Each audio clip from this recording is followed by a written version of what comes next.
آپ کی محفل میں آج مشاہیر ادب سب موجود مشاہیر ادب موجود ہیں، ان کی موجودگی نے محفل کو رونق بخشی ہے، مبارکباد کے مستحق ہیں۔ اور میں تمام لوگوں کا شکریہ ادا کرتا ہوں بطور خاص کہ ہمارے احترام سے تعلق رکھنے والی معزز شخصیت عطا اللہ کا عالمی المعروف ڈاکٹر اے کے علی صاحب یہاں تشریف فرما ہے۔ وہ کسی شادی کی تقریب میں کبھی آئے تو ہماری دعوت نے انہیں دعوت دے دی اور انہوں نے آنے کی زحمت کی، جس کے بھی شکر گزار ہیں۔ انہوں نے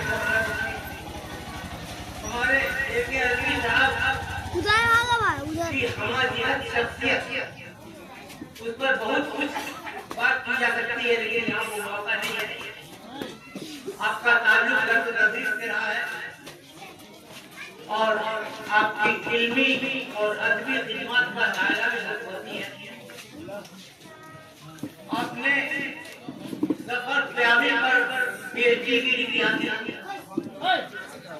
اور آپ کی علمی خدمات کے سلسلے میں سند امتیاز بھی صدر جمہوریہ ہند سے آپ کو حاصل ہوا۔ یہ ہم بہار والوں کے لیے باعث افتخار ہے۔ ہم لوگ سب کا تعلق تو بہاری سے ہے، ولی کا رشتے میں رہتے ہوں تو وقت زیادہ ہو رہا ہے، اس لیے میں بات کو مکمل کرتے ہوئے تمام شعراء کرام جس سے یہاں موجود ہیں ان کا شکریہ ادا کرتا ہوں۔ اور آج کی اس محفل کی نظامت شین انور صاحب نے جس حسن اسلوبی سے انجام دی ہے وہ بھی شکریہ کے مستحق ہے۔ مبارکباد میں بھی پیش کرتا ہوں اور اس کے بعد وہ مشاعرے کی نظامت بھی کریں گے اور مشاعرے کے درمیان بھی ان کا حسن نظامت دیکھیے گا کہ وہ کس طرح سے